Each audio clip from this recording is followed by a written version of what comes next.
The crown jewel of the Canadian Pacific Railway's fleet in the early 2000s was unquestionably H1b class Hudson-type steam locomotive number 2816, known as the Empress.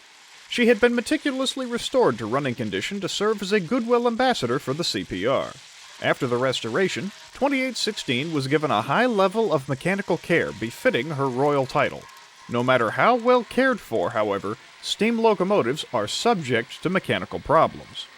In 2003, the steam crew at the CPR's Ogden shops in Calgary, Alberta, discovered a mechanical problem with 2816 while they were getting ready to reactivate her for a planned trip to Vancouver. 2816's caretakers were not about to bodge a fix on her, and they placed her out of service so they could fix the issue properly. Not wanting to cancel the planned steam trip, the Canadian Pacific Railway called in a favor from Mr. Thomas Payne. With very little notice, Mr. Payne hurriedly readied his engine, former Reading Company T1484, number 2100, for the long trip to Calgary from her home in St. Thomas, Ontario. After a few days on the road, 2100 arrived safely in Calgary. Once the locomotive was serviced, Mr. Payne gave the CPR steam crews a crash course on how to handle and service the 2100. The CPR steam crews then took 2100 out on the Mainline for a quick training run under Mr. Payne's supervision so they could get a feel for her.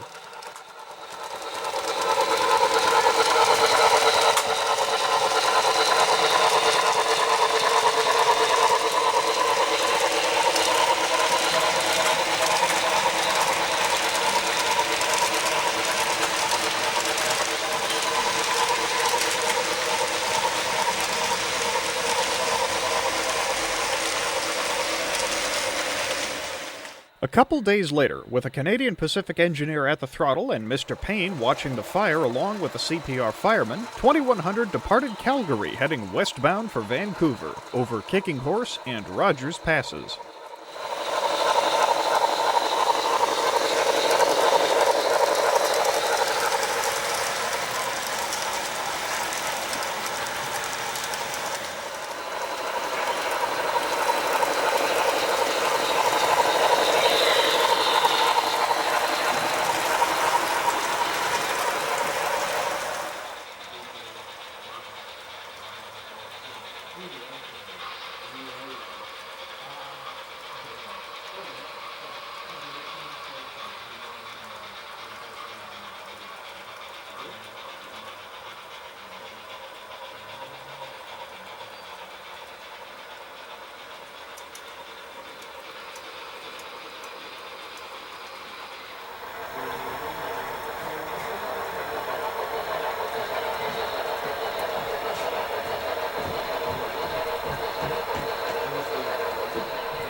The Ferroequus, or Iron Horse, lived up to her name climbing over the passes. Ultimately, the CPR crews found 2100 to be a decent locomotive, at least once they got comfortable with some of the unique plumbing arrangements Mr. Payne had added to the engine. The sight of a private rail car on the tail end of a passenger train in the 1920s was not uncommon, as many wealthy individuals and their families traveled this way. One particular private car stood out from the rest, though. Milton Barnaby was a steel magnate from eastern Ohio. He was well off, but his wife indulged heavily in a lavish lifestyle and instilled a similar ethic in their son Wilton. While the family did have a private rail car, Wilton hounded his father for one of his own. Mr. Barnaby eventually relented, but with a twist. He placed an order with the Pullman Company for one of the most comically tiny sleeping cars they could muster.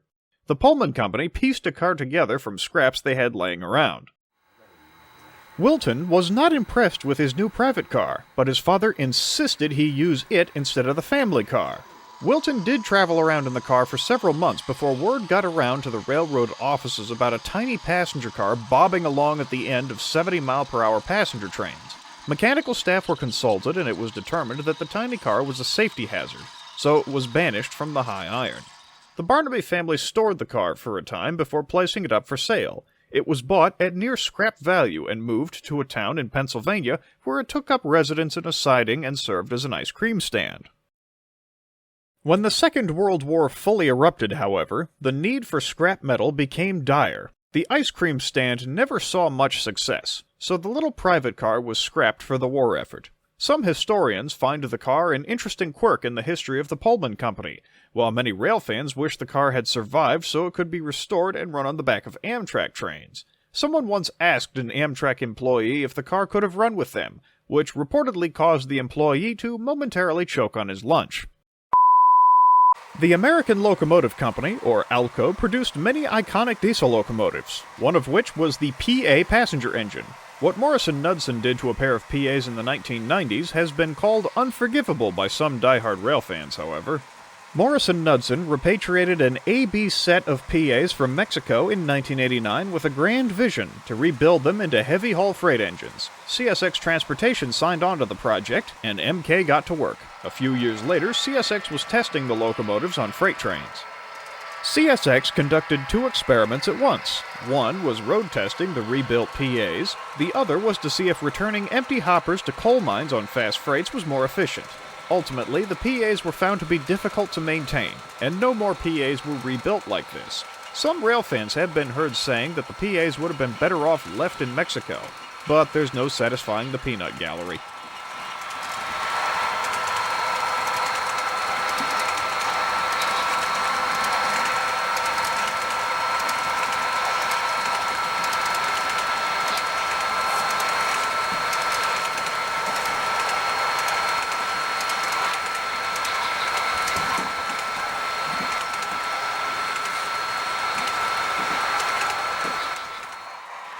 The test runs did make for a humorous moment in a western Maryland town. A man had attempted what he thought was time travel, only to go outside and see a pair of ALCo PAs pulling containers and his local short line experimenting with running a steam locomotive in coal train service. The man was very confused, to say the least.